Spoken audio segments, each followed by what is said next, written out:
a co-design workshop, engage with relevant stakeholders, residents and the community to make sure that their voices are heard. We're preparing plans or concepts for them. People join here and talk for the plan, and they provide their information and perspective that everyone will be involving in the design. The co means collaborate. It could also mean community as well, because we do try to involve the community, whether we're planning for an existing suburb or a town centre or a new residential area or a new employment area. It's really about setting that new positive vision for the future and designing it while we're there and recording that as an output. But not everyone uses these kind of workshops. Some projects will ask for it, something that we really promote and say, hey, this is a great way to collaborate with the community and all the other people involved in the project, because it's efficient, it's very direct, it's very involved. It's just one of the best techniques we have, I think, for collaborative planning and design. Let's say we're doing a big planning project or a big master plan, which might take 9 months or 12 months. Usually the co-design workshop is right in the middle. We start off by doing research and listening, early engagement, and then this is the big collaborative, creative piece in the middle.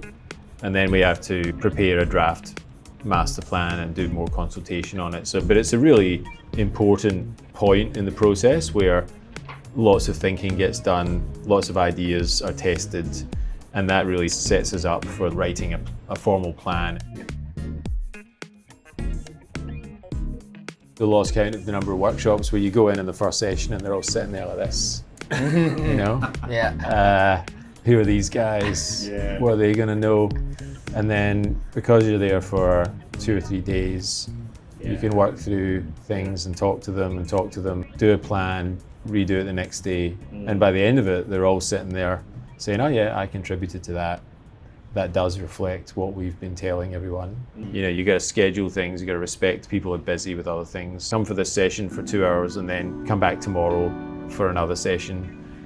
Meanwhile, we will be able to do more things in between. Keeping the energy levels up in the workshop is like one of the challenges that you got to take on. My experience is that it has been quite successful.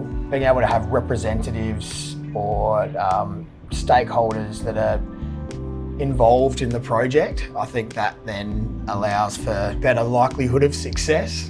Different groups have a different perspective. I think the benefits is to visually to show different voices. It's also important once we get to the workshop to give people that creative freedom. These types of workshops they're not actually like a binding process. People who are there are not deciding on behalf of, let's say, a council or a client. They're not deciding what to do. They're only working out what the best recommendation is. And that's really important, but it also means that everyone who's there can have a little bit of freedom to put forward their best ideas and observations. Usually a similar formula. Sometimes we have to visit the study area and learn about it at the start, but once we get everyone in the room, the experts explain their research, and then there's usually like a creative session where options are developed. Then you move into the evaluating those options and trying to work out which of those is the best ones. And typically then on day 2 or 3, you get some more focused discussions. So, you know, you get an infrastructure group together or traffic group together because you're getting into the detail more. And at the same time, you might be updating the overall plan, refining, going into a bit more detail on the drawings and the outcomes. Usually there's a frantic rush to prepare drawings and presentation materials on the last day. And all the people who've been involved through the workshop, give them a chance to come back and hear what we've heard from them as well as what our recommendations are. I think also you can prepare as much as possible for these workshops, but then you think you know everything, but when you go there, you actually learn so much more, and what you might have in your head at the beginning might not be what the final product is at the end of the day.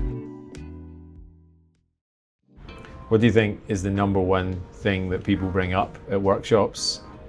It's got to be car parking. It has to be car parking.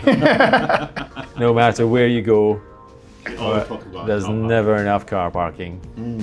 Public toilets is another one. Car parking and public toilets. Essential ingredients for every town.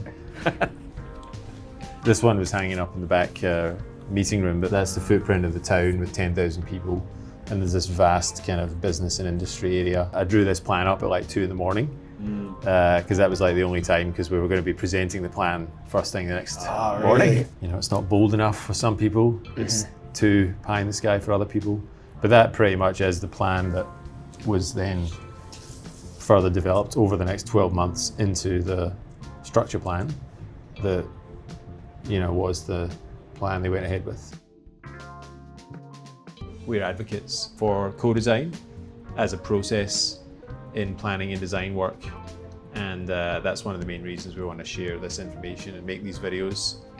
And like the workshops themselves, it's a bit of fun, something to do, talk about, reflect on our successes and failures, and learn from that.